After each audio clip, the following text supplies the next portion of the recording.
मदन मोहन जी, सनातन गोस्वामी ने इनको प्रकट किया।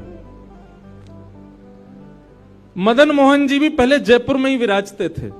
गोपीनाथ जी, गोविंद देव जी और श्री मदन मोहन जी तीनों जयपुर में ही थे।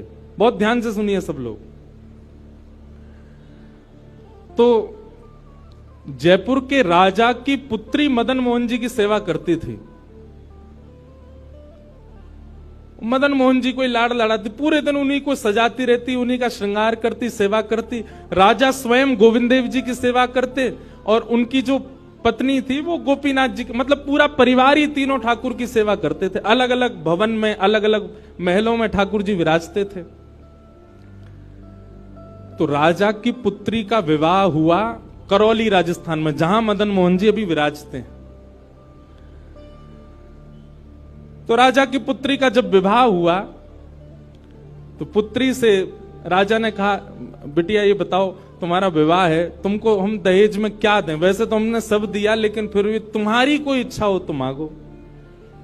उसने कहा, पिताजी मुझे सबसे ज्यादा प्रेम श्री मदन मोहन जी से है। आप माता जी और पूरा परिवार गोविंद देव जी, गोपीनाथ जी की सेवा किया करो। मदन मोहन जी को मैं ले जाऊं अपने साथ, अपने ससुराल में इनकी सेवा करूंगी। बड़ी अच्छी कथा है, ध्यान से सुनना।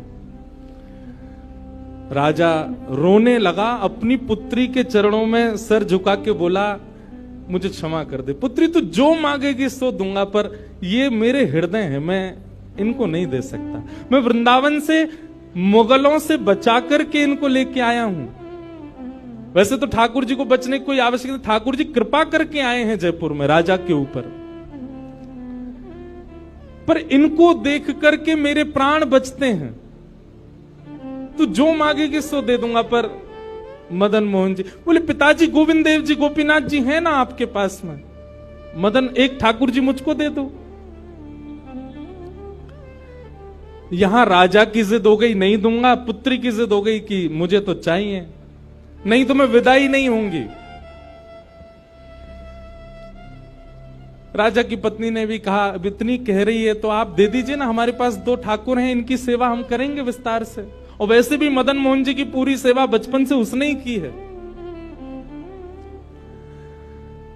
तो राजा ने एक प्रस्ताव रखा। बोले, अच्छा पुत्री एक काम करते हैं। बोले, क्या? मैं तेरी आंख पे पट्टी बांधूंगा और आंख पे पट्टी बांध करके मदन मोहन जी जैसे 7 स्वरूप तेरे सामने खड़ा करूंगा, जिनमें से 6 स्वरूप जो होंगे वो मैं बनवाऊंगा और 1 स्वरूप वास्तविक मदन मोहन जी होंगे। आंख पे पट्टी बांध करके तुझे स्पर्श करके अगर तूने असली मदन मोहन जी को पहचान लिया तो मैं ये मान जाऊंगा कि तू नहीं, ठाकुर जी तेरे संग जाना चाहते हैं। ठाकुर जी की इच्छा पता चल जाएगी। तो राजकुमारी बोली, ठीक है, आप ये प्रयोजन कीजिए। राजा ने महाराज कारीगरों को बुलवाया और मदन मोहन जी के डिट्टो कॉपी 6 स्वरूप बनवाए और 6 स्वरूप बनवा करके मदन मोहन जी सहित 7 स्वरूपों को खड़ा किया। पुत्री के आंख पर पट्टी बांध दी, एक जैसा इत्र, एक जैसी पोशाक, एक जैसा मुकुट, एक जैसा श्रृंगार, सब कुछ बिल्कुल एक जैसा। और कहा, पुत्री अब तू इनमें से जो 7 में से पहचान लेगी, अगर असली तेने पहचान लिए तो मैं तेरे संग भेज दूंगा। उसने हाँ तो बोल दिया, लेकिन वो कांपने लगी, घबराने लगी।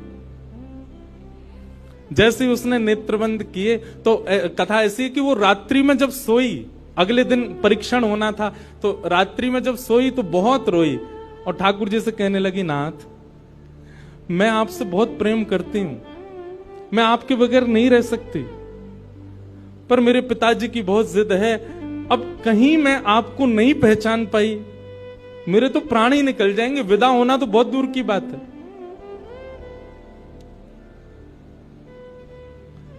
रुदन करते करते करते करते, बंधुओं एक मेरी बात बहुत ध्यान से सुनिएगा, कभी ठाकुर जी के विरह में यदि आपके अश्रु नहीं आए हैं ना, तो अभी आप भक्ति के भाव से बहुत दूर हो। आपको वृंदावन जाना अच्छा लगता है, वृंदावन में घूमना अच्छा लगता है, राधा राधा नाम ध्वनि पर झूमना अच्छा लगता है, कथाएं प्रवचन सत्संग बढ़िया लगते हैं। ये सब एक प्रथम सोपान, प्रथम सीढ़ी है। पर प्रमुख सीढ़ी तो भजन मार्ग या भक्ति पथ की विरह है। अगर वो आपके चित्त में कभी ठाकुर जी के लिए नहीं आया है तो अभी आप बहुत पीछे छूटे हुए हो। रात भर रोती रही और रुदन करते करते, नाथ मैं कैसे पहचानूंगी कि आप सत्य कौन से हो। मदन मोहन जी उसके स्वप्न में आ गए और स्वप्न में आकर के बोले, तू चिंता मत करे, तेरो ही मन ना है मो ले जावे को, मेरो भी मन है रो तेरे संग जावे को। अरे जे सब मेरी सेवा तो करें पर तेरी जैसी सेवा तो कोई करेगा ना, मेरो भी बड़ो मन है तेरे संग चलवे को। तो उसने कहा, तो नाथ कुछ कृपा तो करो।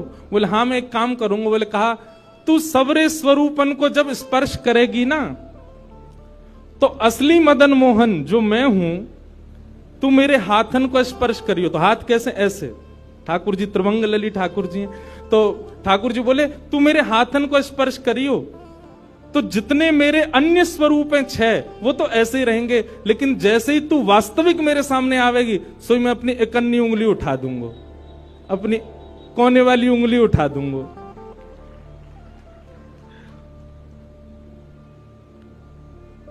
ठाकुर जी कितना प्रेम करते हैं अपने भक्त से।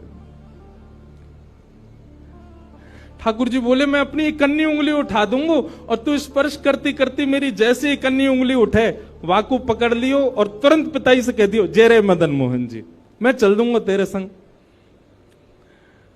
अब तो दूसरे दिन वो पिताजी के पास गए, पिताजी जल्दी करिए, कब चलना है, कब? बोले, तुझे तो इतना विश्वास है जैसे तू वास्तविक में मदन मोहन जी को ले ही जाएगी, लेकिन बिटिया तू भी याद रखियो मैंने ऐसे स्वरूप बनवाए कि कोई बता ही नहीं सकता कि असली मदन मोहन कौन से।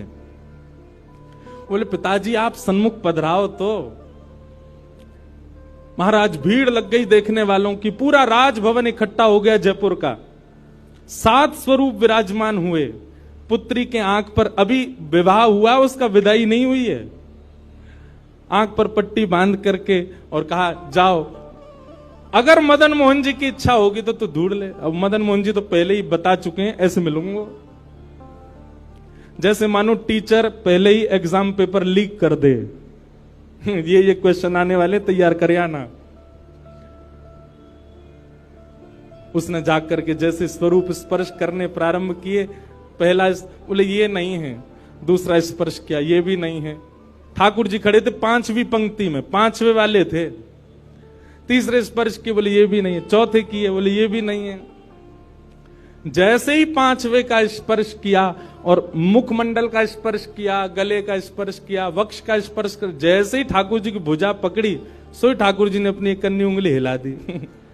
और जैसे ही इकन्नी उंगली हिलाई उसने तो, पिताजी यही है मदन मोहन जी। आहा, राजा के तो नेत्रों से आंसू गिर गए, चरणों में गिर गए, उठ करके अपनी बिटिया को गले से लगा लिया, कान में बोले, बोले मैंने इकन्नी उंगली हिलते हुए देख ली। मुझे ये बात पता चल गई है कि भैया तेरी जिद नहीं है इनको ले जाने की, इनकी भी जिद है तेरे संग जाने की। और महाराज गाजे बाजे रथ में आरूढ़ करके श्री मदन मोहन लाल जी करौली राजस्थान को प्रस्थान किए। बोलो मदन मोहन लाल की। बिहरत निस दिन कुंज गलन में, ब्रज जन मन सुख धाम। मदन मोहन को रूप निरख के, मदन मोहन को रूप निरख, सनातन बल बल जाए। वृंदावन प्यारो वृंदावन, श्री वृंदावन मेरो। ये भैया ऐसे ही भजन नहीं बना है, ये ऐसे ही आपके झूमने के लिए कीर्तन नहीं, ये पूरा वृंदावन समाविष्ट करवा दिया हमारे गिरधरलाल जी ने एक ही पद में। पूरा वृंदावन विराज रहा है। ठाकुर जी जड़ नहीं है। दूसरा स्वरूप क्या है ठाकुर जी का? चैतन्य। कौन है ठाकुर जी? चैतन्य।